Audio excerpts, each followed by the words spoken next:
And Pete Prisco is here. We're going to dive into his second mock draft. Ryan Wilson says that's old hat. I hit my second mock draft close to a year ago. Before we get into that, guys, I do want to just hit on what Joe Musa was talking about in that package, and that we don't have a clear-cut number one. Pete, how many guys do you think have a realistic shot to go number one?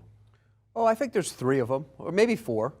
If you want to count, the pass rusher from Georgia, Walker, I think he's a possibility. But I think it's the 2 tackles, like he mentioned, and then Aiden Hutchinson. And I think it's going to come down to a decision which tackle you like against Aiden Hutchinson. Ultimately, I think that's what the pick's going to come down. Well, Pete, you've got the Jaguars in this mock draft taking Evan Neal out of Alabama. You had them taking Aiden Hutchinson last time. Why'd you make the switch? Well, just in listening and talking to some people up there, it's a strong possibility that they could take Evan Neal, and here's why.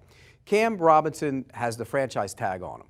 If they don't work out a deal with Cam Robinson before the draft, then I think it puts him in a position where they would have to draft an offensive tackle and then take the franchise tag off Cam Robinson. Now, I do hear that they like Cam Robinson a great deal, but you also have to be practical with the money.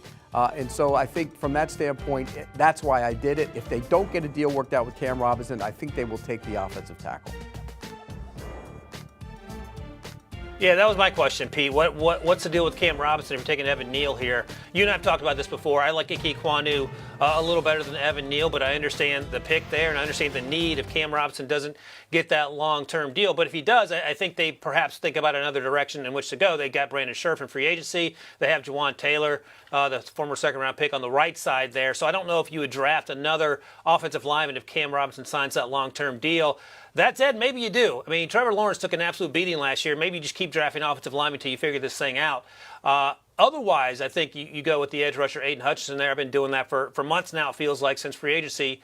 And even though 2 of the last 3 years they've taken an edge rusher in the first round, I think you do it again with Aiden Hutchinson if you feel comfortable with Cam Robinson and his future in Jacksonville. Yeah, one thing. They also have Walker Little, who they drafted in the second round last year, and actually played really well at the end of last year, particularly against the Colts in the final game of the season at left tackle.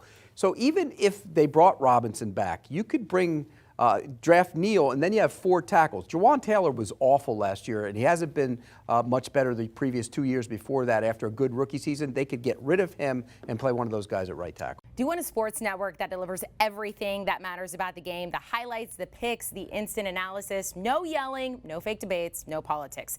Hit the subscribe button and never miss a moment.